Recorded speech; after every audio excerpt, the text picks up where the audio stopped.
बार गंगू पंडित मिथिला से अपने गांव जा रहे थे। पैदल का रास्ता था तो उन्हें रुक रुक कर विश्राम करना पड़ता था। रास्ते में खाने के लिए उनके पास थोड़ा सत्तू और लड्डू थे। उस दिन कड़ी धूप पड़ रही थी। पंडित जी पसीने से तरबतर थे। रास्ते में एक सुंदर जलाशय पड़ता था जिसके आसपास सैकड़ों छायादार वृक्ष थे। ऐसे मनोरम स्थान किसी भी पथिक की थकान को दूर करने में सक्षम थे। जब पंडित जी वहां पहुंचे तो उनका हृदय प्रसन्न हो गया। उन्होंने अपना गमछा एक वृक्ष के नीचे बिछाया और लेट गए। उनका विचार था कि पसीना सूखने के बाद वे स्नान करेंगे। लेटते उन्हें गहरी नींद आ गई और वह काफी देर तक सोए। उसके बाद उन्होंने जागकर स्नान किया और फिर लोटे में पानी भरकर सत्तू घोले। फिर थैले में से 2 लड्डू निकालकर सामने रखे। अभी वह खाने ही जा रहे थे कि सामने से थका हारा पसीने से लथपथ लड़खड़ाता पथिक आता दिखाई दिया। उन्होंने भी खाना टाला और पथिक की ओर देखने लगे। आने वाला पथिक शाही वस्त्रों से सुसज्जित युवक था। आओ भाई, बहुत दूर से पैदल आ रहे लगते हो, पंडित जी ने अपनत्व से कहा। आओ बैठो, पहले पसीना सुखा लो। आहा, कितना रमणीय स्थल है। आगंतुक ने चैन की सांस ली। जब उसका पसीना सूख गया तो पंडित जी ने उसे सत्तू पीने को दिया, जिसे उसने बड़ी कृतज्ञता से पिया। तब दोनों का आपस में परिचय हुआ। संयोग से नाम से दोनों एक दूसरे से परिचित थे। आपका बहुत नाम सुना है पंडित जी, आगंतुक जो मगध का राजकुमार चंद्रदत्त था बोला। मगध के दरबार में आपकी विद्वत्ता की चर्चा होती रहती है। धन्य है मिथिला, जहां पर आप जैसा मनीषी जन्मा। राजकुमार, प्रभु की कृपा से मुझे आप सबका सम्मान प्राप्त है और मैं इसके लिए सदा प्रभु का आभारी हूं, पंडित जी बोले। अब आप बताएं कि आप इस जंगल में पैदल कहां चले जा रहे हैं।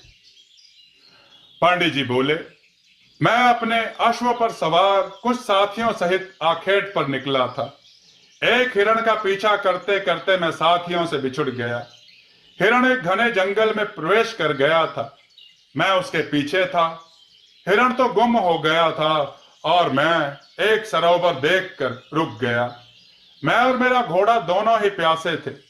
मैंने अश्व को पाने के लिए छोड़ा, पर उस जलाशय में एक विशाल मगरमच्छ था जिसने मेरे घोड़े को दबोच लिया।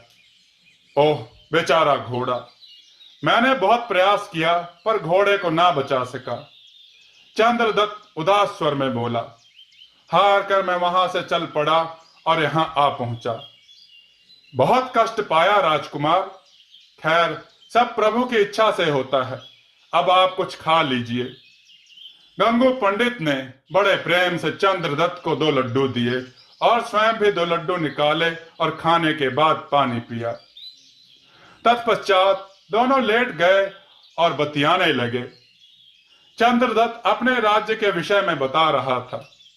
अचानक गंगू पंडित की दृष्टि सरोवर किनारे बैठे एक कौवे पर पड़ी। कौवा विचित्र हरकत कर रहा था। वह अपनी चोंच को पत्थर पर घिस रहा था, बार बार पानी में चोंच भिगोता और पत्थर पर घिसता। अचानक गंगू पंडित के उद्गार फूट पड़े।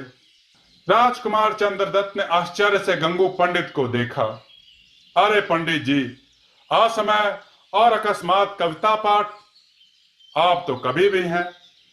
सत्य ही आपकी प्रशंसा दूर दूर तक होती है। अरे राजकुमार जी, मैं कवि नहीं। मुझे तो उस कौवे की चतुराई देखकर अनायास यह पंक्ति याद आ गई। फिर भी यह रचनात्मकता का एक अनूठा दृश्य है और आपकी पंक्तियां भी तो बिल्कुल सटीक और अर्थपूर्ण हैं। कृपया करके पुनः दोहराएं। मैं इन्हें याद रखना चाहता हूं ताकि स्मरण रहे कि कभी आपसे भेंट हुई थी। गंगू पंडित ने पंक्तियां दोहराई जिन्हें चंद्रदत्त ने रट लिया। फिर दोनों ने विदा ली और अपने अपने मार्ग पर चल पड़े। चंद्रदत्त मगध पहुंचा तो उसने गंगू पंडित की वह पंक्तियां एक दीवार पर लिख ली और यदा कदा उन्हें गुनगुनाता रहता। उसे उन पंक्तियों में कवि की दृष्टव्य कल्पना की अभिव्यक्ति दिखाई देती थी। किस प्रकार एक कौवे को कौतुक करते देख कल्पना ने सुंदर पंक्तियां रच दी थी। चंद्रदत्त एक योग्य और प्रजावत्सल राजकुमार था, मगध का भावी राजा था। मगध नरेश अब वृद्ध थे कि शीघ्र ही चंद्रदत्त को राज्य की बागडोर सौंप दी जाए, परंतु यह कार्य खुशी से संपन्न ना हो सका। मगध नरेश का आकस्मिक निधन हो गया। युवराज चंद्रदत्त को राज्य की बागडोर संभालनी पड़ी। उधर कुछ कुटिल मंत्रियों ने मगध की सत्ता को हथियाने के लिए षड्यंत्र रच दिया। वे नए राजा चंद्रदत्त की हत्या की योजना बना चुके थे। राजा का शाही हजाम गोपाल नाई भी इस षड्यंत्र में उनके साथ था। गोपाल, यही उचित समय है कि हम मगध में सत्ता परिवर्तन कर सकते हैं। भूतपूर्व राजा के समय हमने बड़े घोटाले किए हैं। अब चंद्रदत्त को उनके बारे में पता चल गया तो हमें कारागार में डाल देगा। वह बहुत दूरदर्शी और युवा राजा है, प्रजा पर उसका प्रभाव भी है। षड्यंत्रकारी मंत्री ने चिंतित स्वर में कहा, इसलिए शीघ्र ही उसे परलोक के लिए विदा कर देना चाहिए। आप निश्चिंत रहे मंत्री जी, काला भुजंग गोपाल नाई बोला, जल्दी ही मुझे चंद्रदत्त की सेवा में जाना होगा। वहां मैं उसकी दाढ़ी बनाऊंगा और मेरा पैना उस्तरा एक झटके में ही हमारी समस्या दूर कर देगा। शाबाश, हम तुम्हें इतना पुरस्कार देंगे कि तूने कल्पना भी नहीं की होगी। अब मैं चलता हूं, किसी ने देख लिया और चंद्रदत्त को बता दिया तो मेरी जान मुश्किल में पड़ जाएगी। गोपाल नाई वहां से चला गया। इस षड्यंत्र से अनभिज्ञ परंतु व्यवस्था में फैले भ्रष्टाचार पर अंकुश लगाने के लिए चंद्रदत्त नए नए नियम बना रहा था। वह सब भ्रष्ट अधिकारियों को अपने मंत्रिमंडल से निकालना चाहता था और एक दिन चंद्रदत्त ने गोपाल नाई को बुला भेजा। गोपाल नाई तो बहुत प्रसन्न हुआ। इस अवसर की प्रतीक्षा में तो वह कई दिनों से था। आज उसका और उसके साथियों का मनोरथ पूरा हो जाएगा। यह सोचकर वह कुटिल नाई अपने पैने उस्तरे को लेकर राजमहल पहुंच गया, जहां चंद्रदत्त उसकी प्रतीक्षा में था। महाराज की जय हो। कई रोज बाद सेवक को याद किया, समय का अभाव है गोपाल। राज्य में कुछ अराजक लोगों ने भीतरी उत्पात कर रखा था। सबको उसका दंड देकर ही चैन आएगा। महाराज, क्या आप जानते हैं कि वे कृतघ्न कौन है? हमारे गुप्तचर इसी कार्य में लगे हैं। तुम जरा शीघ्र अपना कार्य करो। गोपाल ने पानी लेकर अपने उस्तरे को भिगाया और अपने पत्थर पर उसे घिस घिस उसकी धार तेज करने लगा।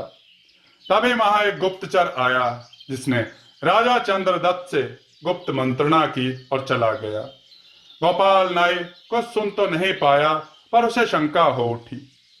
उसे अपना कार्य शीघ्र कर देना चाहिए। उसने अपने उस्तरे की धार देखी और उसे पानी में भिगोकर पुनः घिसा। घिसता है, रुक रुक लगाता पानी, तेरे मन की बात कालिया, मैंने सब कुछ जानी। चंद्रदत्त अनायास ही कह उठा। नाई के हाथ से उस्तरा छूट गया। वह कपकपा उठा। उसे लगा कि अभी अभी गया गुप्तचर उसके ही बारे में कुछ कहकर गया है और राजा को सब कुछ पता चल गया है। अब उसके प्राण नहीं बचने वाले, मृत्यु दंड निश्चित है। वह तत्काल उस्तरा छोड़कर राजा चंद्रदत्त के पैरों से लिपट गया और बिलख पड़ा।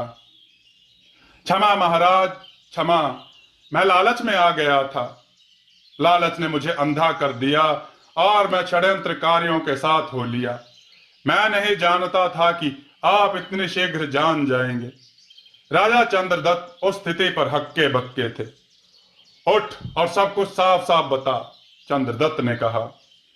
महाराज, आज मैं इस उस्तरे से आपके प्राण लेने आया था, परंतु आप जान गए। आपने कविता कहकर बता दिया कि आपसे कुछ नहीं छुपा। मुझे क्षमा करें महाराज, मैं बहक गया था। क्षमा चाहता है तो शीघ्र अपने सभी साथियों का नाम बता। नाई ने तोते की तरह सारी जानकारी बता दी। राजा ने तत्काल सैनिकों को बुलाकर षड्यंत्रकारियों की गिरफ्तारी का आदेश दिया। सारे शत्रु बंदी बना लिए गए और भरे दरबार में प्रजा के सामने नाई ने साक्षी बनकर सबका भेद खोल दिया। चंद्रदत्त ने सबको बंदी गृह में डलवा दिया और नाई को राज्य से बाहर निकाल दिया। और जब वह सारे कार्यों से निवृत्त हुआ तब सोच में पड़ा, आज एक कविता ने उसे जीवन ही नहीं दिया था बल्कि उसके शत्रुओं को भी सदैव के लिए मार्ग से हटा दिया था। वह कविता तो जैसे जीवनदायिनी थी। आज उसका हृदय पंडित जी के प्रति कृतज्ञता से भर उठा और वह उनके दर्शन को लालायित हो उठा। वह अगले ही दिन चंद्रदत्त अपने कुछ विश्वसनीय साथियों सहित घोड़े पर सवार होकर पंडित जी के गांव भरौरा चल पड़ा। जब मगध की शाही सवारी पंडित जी के घर के सामने रुकी तो सारा गांव आश्चर्य में पड़ गया। पंडित जी ने मगध नरेश और उनके साथियों का भरपूर स्वागत किया। फिर मगध नरेश ने एकांत में उनसे बात करने की इच्छा व्यक्त की। दोनों एकांत में पहुंचे। पंडित जी, यह तो मैं जानता था कि आप विद्वान हैं, परंतु यह मुझे अब पता चला कि आप कोई अलौकिक आत्मा हैं। चंद्रदत्त साभार बोला, आपकी वह कविता मात्र आपका उद्गार न थी बल्कि भविष्य की चेतावनी थी। आज उसके कारण मैं आपके समक्ष जीवित हूं। मैं समझा नहीं महाराज। पंडित जी मुस्कुराए। तब चंद्रदत्त ने अपने साथ घटे घटनाक्रम को सुनाया। पंडित जी भी आश्चर्यचकित रह गए। महाराज, यह मां काली की असीम अनुकंपा आप पर हुई है। यह आपकी उदारता है कि इसका श्रेय आप मुझे दे रहे हैं। पंडित जी, मैं बहुत प्रसन्न हूं कि आप जैसे परम विद्वान के अल्प समय के सानिध्य ने मेरा जीवन भी बचाया और मेरे शत्रुओं का भी सफाया किया। यह सब ईश्वर का चमत्कार है। पंडित जी, मैं आपसे एक विनती करना चाहता हूं। आदेश करें मगध नरेश, आप मेरे साथ मगध चलें। मैं आपको अपने राज्य का प्रधानमंत्री बनाकर मगध की प्रगति का स्वप्न देख रहा हूं।